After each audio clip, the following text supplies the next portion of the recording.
Hello, the year has just begun, but I've already got for review probably one of the most discussed models of this year.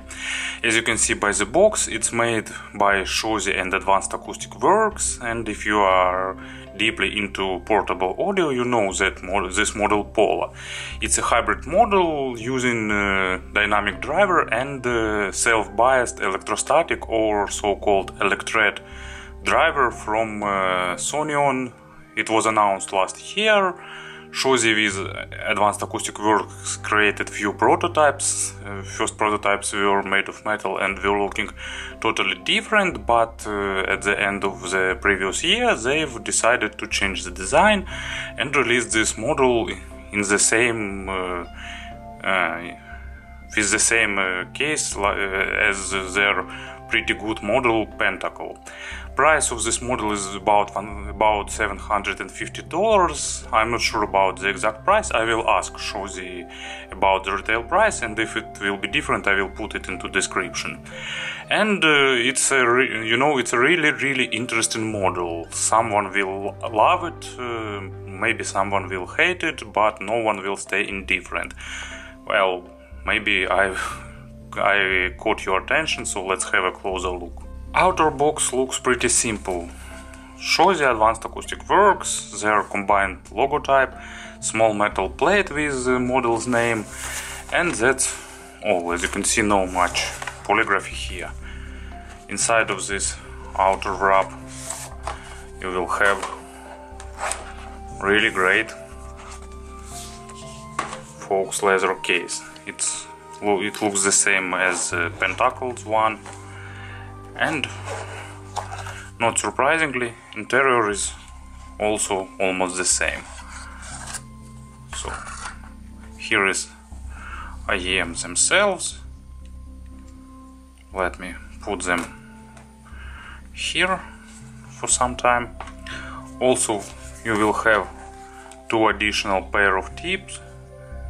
So 3 pair of silicone tips, 3 pair of foams, airplane adapter and 6.3mm adapter. And I think you already know what is in this box.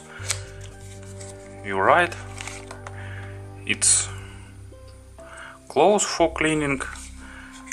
This pair of spin fits is not included into the accessory set, it's just my experiments with tips. And also you will have, of course, a cable, really good one. And also you can get this model as universal, or you can get customized version, custom version made by Advanced Acoustic Works. And probably I think it's a good idea to consider. So, design-wise, they have traditional shape, really nice faceplates, some kind of wood with good texture, but monitors themselves are pretty thick, so they will stick out of your ears probably, but I think there is no way to put the interior of this driver and the interior of this in-ear monitors into smaller case. I'm not sure will video show it, but inside there is a pretty big dynamic driver, special energizer circuit for this electrostatic speaker, and speaker itself. Not sure will it be visible, but actually everything it's semi-transparent, so you can explore their interiors if you will buy it. So maybe some people will have problems with fit, because I need to use this spin fit tips. They've provided me the best fit, but after a few attempts I really found a good position. Noise isolation is a bit below average, but it's pretty enough for noisy street, for example. Wearing comfort is good if you find the proper position, but I can't guarantee that it will be true for all ears. And just take a look at this cable.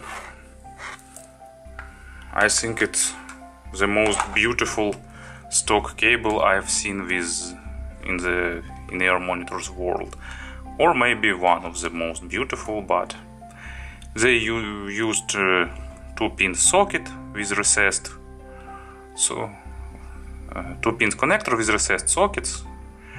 Let me plug it. Here is ear hook formed, but no memory wire inside, but it does a job pretty good holding the cable, and cable goes way down to this carbon splitter with metal inserts. Here is chin slider, but of course cable is pretty nice, very comfortable, it's not getting hard when it's cold, there is almost zero microphonic effect, it's not tangling, so really good cable. And it goes way down below to this jack. Jack is pretty massive, but it feels solid. But of course you should be careful to use it with some small dubs, just not apply big pressure. So as you can see, in terms of design they are good. Fit comfort will depend on your ears, but of course custom version probably will be a smart choice here. But design is great, cable is great, accessory set is also pretty nice. And of course about the sound. Let me put player on the table. So yeah, I will use the best one I've got. And actually about player pairing, those in-ear monitors have a bit unusual technical specifications, so they are low impedance, only 12 ohm of impedance, and sensitivity is also pretty low, it's 101 decibel. It's not the lowest one, but combined with impedance, it requires a source that can output enough amounts of current, not only voltage but a current. So probably the best results I've got with my Aston Kern Ultima, and of course with my Culos 361. Really great player if you need to drive something unusual. Also they require burn-in, because this big dynamic driver inside will definitely improve after some burn-in process, and they require finding a proper tips, and it will be a pretty complex thing. I've got good results with this spin fits, also hybrid tips made of silicone with foam inside, like Symbio tips or Visonic tips that they gave with GR01 will be also a good option, so they require some attention to be sounding properly.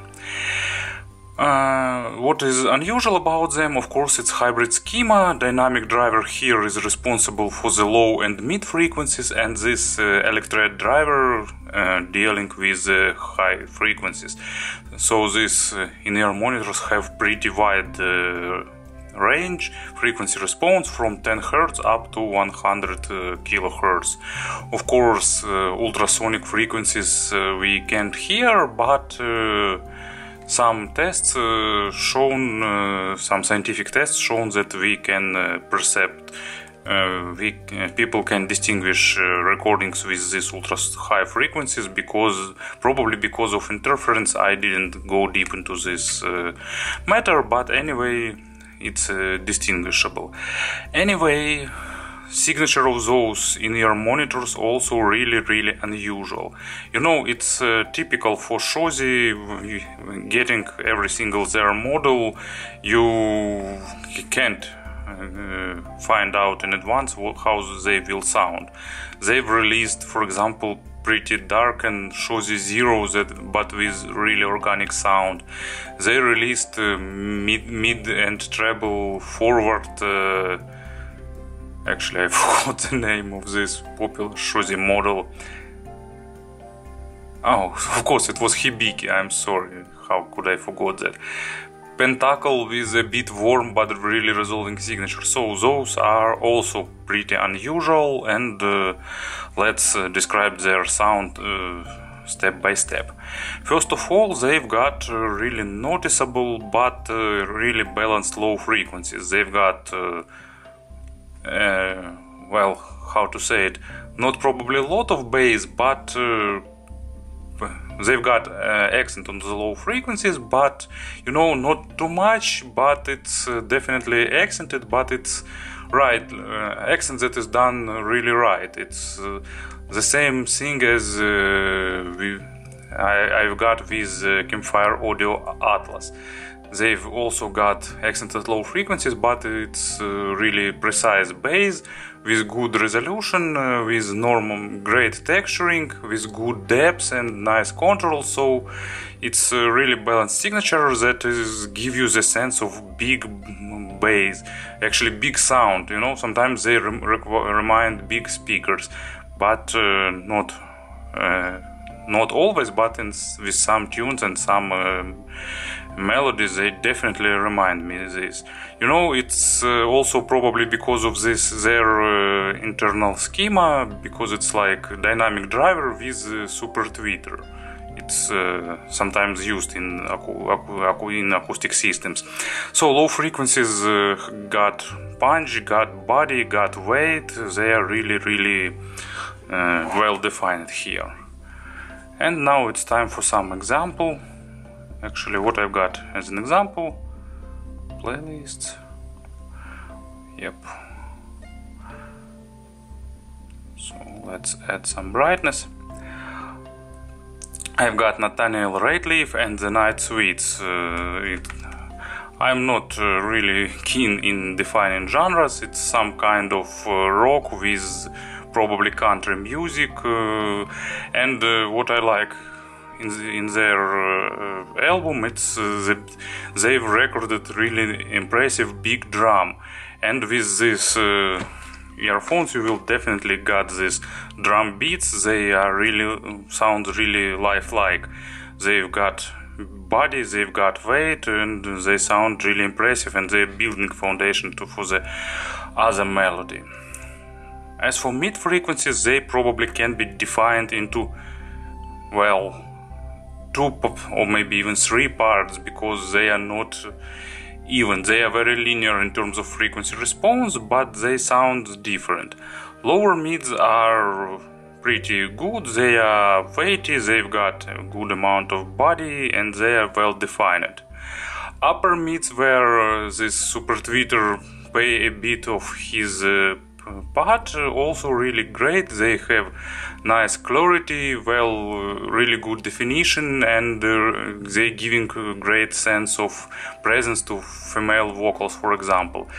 But the most probably controversial part, the part that will be discussed more, it's probably an area from middle mids, let's say so, to upper mids. So it's somewhere there, at least. I didn't do any measurements, of course, just my subjective listening, but it's located somewhere there, and this part is a bit smooth, and because of that they are not aggressive. So I will say it in advance, they are not good choice, for example, for the heavy metal or for some brutal styles of music when you need piercing attacks. They've smoothed this part a little bit, and at first it seems that this in-ear monitor is lacking a bit of clarity and resolution, but actually it's only because they don't have any spikes in the upper mids area, where it's traditional, you know, make some spikes at 2 kHz, at 4 kHz or somewhere there, and you will have this audiophilic tuning with sparkling sound and so on. So there is no peaks, they got really even upper mids and treble, and at first they seems to be lacking resolution, but their resolution is definitely okay, real resolution, let's call it so. But they are like, what they are lacking, it's aggression. So it's not for the aggressive genres, but I think it's not really bad thing. It's not a bug, it's a feature. So at least using my programmer way of thinking. And as an example of mids, I've got really great track. I really like this group. It's postmodern jukebox. Scott Bradley, I think it's the most creative band in the world. They release 3-4 albums per year, and they're just making really stylish, really great covers of famous songs in jazz, blues style, and Smells Like Teen Spirit covered by them. It's so great that I definitely recommend you to listen it and to buy this track. Probably it's a really great reinterpretation of classics, and great vocal by Alison Porter. It's highlighted by this super tweeter, and it get a lot of overtones going into the treble area, and this female vocals sound here really impressive. And let's move to the treble area. Treble is really well extended, it's almost even, zero spikes, great resolution, and you know, it's really good attacks on treble, because when you listen to some instrument, real timbre-rich instruments, I don't know, fortepiano or I don't know, let's say Ukrainian bandura, unusual instrument, just Google it. So you will have tons and tons of overtones, and they sometimes overwhelm you, but actually when you got used to it, you know, I really miss this treble with almost every single other in-ear monitors, and even with the most expensive ones, because balanced armatures are good in playing treble, but not as good as this super tweeter. At least to my taste, because you know, tastes are subjective and tastes differ. So as it said, your mileage may vary, and it gives me a good sense of imaginary stage. It's pretty wide, not as deep as wide, but depth and layer separation is also good, but width is really nice, a lot of air, a lot of space between. Oh, I don't want to drop my Ultima too much. So, and as an example, I've got progressive rock, arena probably, album named The Visitor. It's 1998. I really like it for many years, and the track named Pins and Needles. It got really good synthesizer part going really high into treble area, and this in-ear monitors plays this part really nicely. So to summarize everything, you know, I won't do any comparisons, because this earphones sounds like nothing else. It's not universal model. I'd like to say, okay, everyone go grab them, and it's the best in-ear monitors for everyone. No, they are really great, but they are not universal, you know. I really enjoy them. They sound perfect with jazz music, with classical music, with I just few examples like 1812 Overture, for example, or I don't know, some big orchestras. My favorite Hans Zimmer soundtracks, for example, they're really good. They are great actually for electronic music, like Daft Punk, Yellow, what I've got. Also, Die Antwoord sounds brilliant with them. But anyway, they are good with classical rock, for example, but they are not created for metal, for example. So it's not universal model, but it's a model that sounds really unusual, and with some genres and styles they sound really great. They require some efforts to be fit properly, they require some efforts to be driven properly, but after that they will give you some really unusual and unique experience. So if you will be at some big exhibitions where Shozy or Advanced Acoustic Works will present this model, definitely make a stop at their booth and just listen them. So it's just the beginning of this year, but actually great and interesting models starting to appear really quick, and I've got a lot of other interesting stuff to show you and to tell about. So stay tuned and see you in next reviews. Have a nice day.